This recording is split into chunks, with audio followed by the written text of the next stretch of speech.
आज उनके ऊपर ये वक्त आया हुआ है, कल हमारे पे भी आ सकता है। ये बॉयकॉट हम क्यों कर रहे हैं? अरे बॉयकॉट करने का क्या फायदा? मेरे बॉयकॉट करने से क्या फर्क पड़ता है?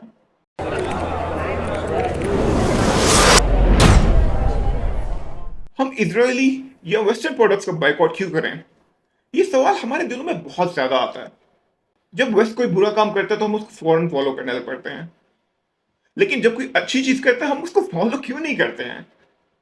और चंद कुछ ऐसे सवाल हैं जो कि मेरे जैसे लोग बहुत पूछते हैं।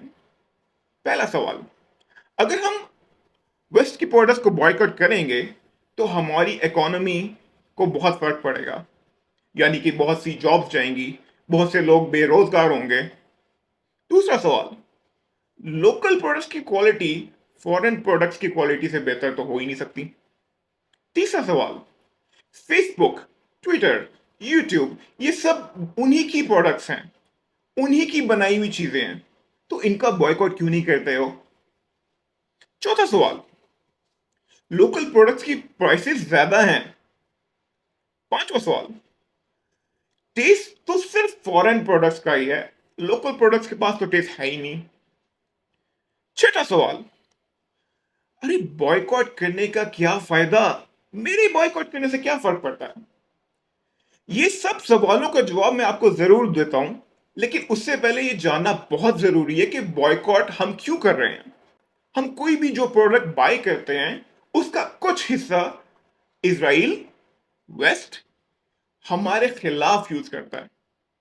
वो चीजें जंगी हथियारों, बॉम्ब्स, एयरक्राफ्ट और ऐसी चीजों में यूज होती हैं। हम उनको पैसे एक तरह से देते हैं कि वो हमारे लोगों पे बॉम्ब करें। इसी तरह ये गजा में यही हो रहा है। हम वेस्ट को पैसे दे रहे हैं उनकी प्रोडक्ट्स बाय करके, और वही बॉम्ब वो लोग यूज कर रहे हैं गजा के मुसलमानों के लिए। ये कैसे होता है? ये ऐसे होता है कि वहां के लोग यहाँ पे फ्रेंचाइज करते हैं, यहाँ के लोग उन लोगों को फ्रेंचाइज फीस देते हैं, वो फीस यूज होती हैं, एक्यूमुलेट होती हैं, और वही यूज होती हैं हथियार बनाने के लिए। अब आते हैं उन सवालों की तरफ। पहला सवाल, आपने तो साइंस पढ़ी होगी। जब किसी चीज की डिमांड बढ़ती है तो उसकी वजह से अपॉर्चुनिटीज भी निकलती हैं। जैसे कोला नेक्स्ट कैसे उभर के सामने आई, जैसे कबाब चीज कैसे उभर के सामने आया कि लोगों ने, हमारे अच्छे लोगों ने इजरायली प्रोडक्ट्स, वेस्ट की प्रोडक्ट्स को बाइकआउट किया। अब अपॉर्चुनिटीज निकली और हमारी लोकल इकोनॉमी भी लोकल लोगों की वजह से बूम हुई। दूसरा सवाल, मैं माफी चाहता हूं आपसे, आज भी नेस्ले की बॉटल्स में से, जो कि खासतौर पर जूस की बॉटल्स में से कोई ऐसी चीजें निकल रही हैं जो कि खाने के काबिल नहीं है। आज भी केएफसी के विंगर्स में चिकन ठीक तरह से बना नहीं होता, या उसके विंग्स में वो पर्स नजर आ रहे होते हैं। तो आप कैसे कह सकते हैं कि बाहर के फॉरेन ब्रांड्स ही एक अच्छी क्वालिटी पेश कर रहे हैं? तीसरा सवाल, काश ऐसा होता कि हमारे पास भी ऐसे प्लेटफॉर्म्स होते और हम उनको यूज करते और यूनाइट होते उसके ऊपर, लेकिन अनफॉर्चुनेटली हमारे पास नहीं है। तो हमें क्या करने की जरूरत है?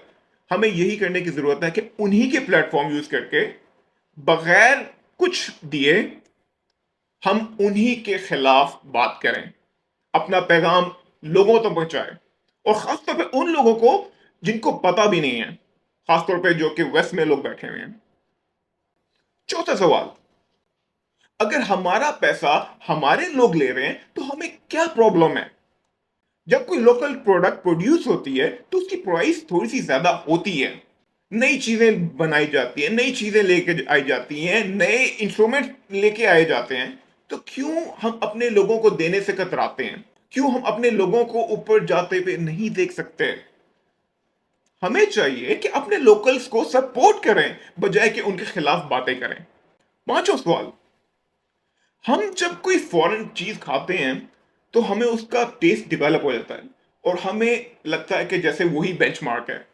इसी तरह हमने बहुत सी ऐसी चीजें जो कि वेस्ट की चीजें थी उनको खाया, और हमने सोचा कि यही एक बेंचमार्क है। For instance Pepsi, Coca Cola, KFC, McDonald's, हमने ये चीजें ऐसी खाई, हमें लगा कि इससे बेहतर कोई चीज हो नहीं सकती, जबकि ऐसा नहीं है। हमारे लोकल ब्रांड बहुत अच्छी चीजें बना रहे हैं, कमियां होंगी, लेकिन वो इंप्रूव तभी होगी जब हम उनको सपोर्ट करेंगे। छठा सवाल, मेरा इजरायली या वेस्टर्न प्रोडक्ट खरीदने से इफेक्ट ऐसा ही पड़ता है जैसे एक पॉलिटिशियन को वोट ना देकर।